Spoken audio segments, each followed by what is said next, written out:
On a scale of 1 to 10, I would rate my competition results for 2016 anywhere between 8 and a 9. I would like to have competed against more world-class guys, more guys who everyone thinks, those are the best guys. But between an 8 and a 9, I won pretty much everything that I entered from 2016 to 2017. My big part of the year was coming the later half of 2016. I had one loss towards the end of the year, but besides that, I won everything. So I couldn't be more happy. Most important victory for me in 2016 was definitely the Keenan Cornelius match. I knew that we both hadn't been submitted since purple belt. I knew that we both were undefeated in no time limit matches, and he's very accomplished. He has Nogi black belt world champion, ADCC medalist, and he's been around for much longer than I have. So to compete against him for such a long amount of time, for an hour and a half, it was an hour and a half long match, and come out with the win was great for me. For me, one of the most exciting matches in 2016 was my match with Yuri Samoas. We competed at EBI 6 after he beat my teammate and coach Gary Tonin. Me and Gary were scheduled to meet in the semifinals, and I had 2 quick submissions, and then Yuri had the big win over Gary. So we met in the semifinals, and Yuri was exhausted. I was relatively fresh. I had 2 quick subs in the first 2 rounds, and it was back and forth. He passed my guard a few times. He swept me. I swept him. I passed.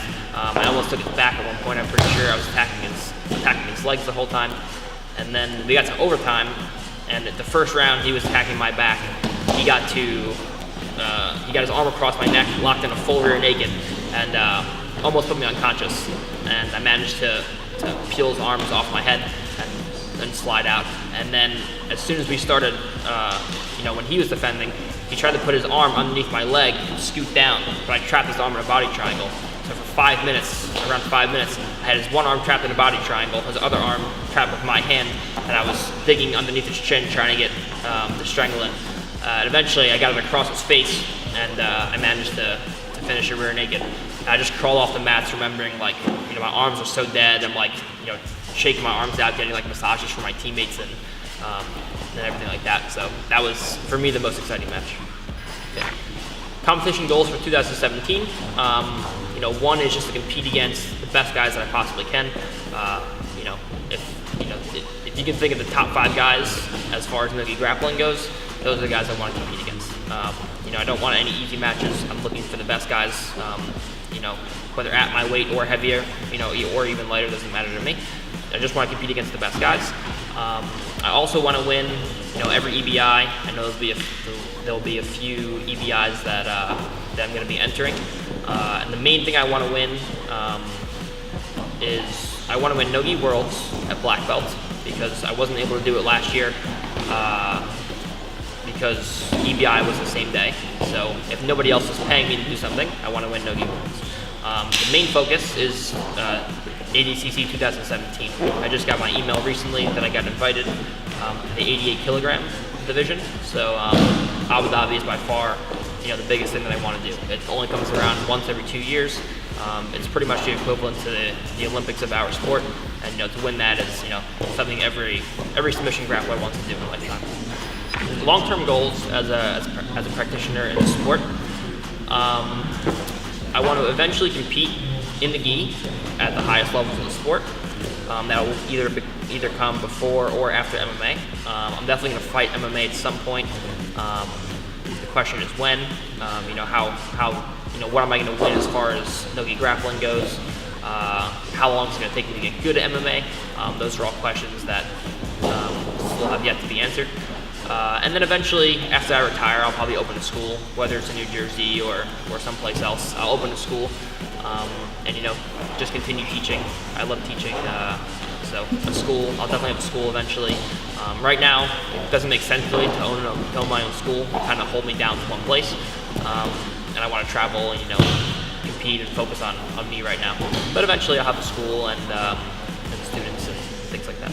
Besides training and competing, I don't really do much else. I train anywhere from 2 to 7 times a day. So, training, and driving to training sessions takes up most of my time. I drive anywhere between 800 and 1,000 miles a week, to and from training. Other than that, I just relax, I sleep. I like fast cars, so I watch race car videos in my spare time sometimes. Shout out to, my team, my family for always being there, my teammates and my coaches, Tom LeBlas, John Danaher, Gary Tonin, for always being there, for me coming up through the ranks. These guys were black belts, when I just first started training, so shout out to those guys. Call outs, I don't have anybody specific. I just want to compete against the best guys. Okay, everybody knows the best guys are Rushesha, Cyborg won the absolute of ADCC. Andre Galval is very good. I mean, these guys are all huge. People have wanted to see me compete against Josh Barnett. These are any of the matches I would love.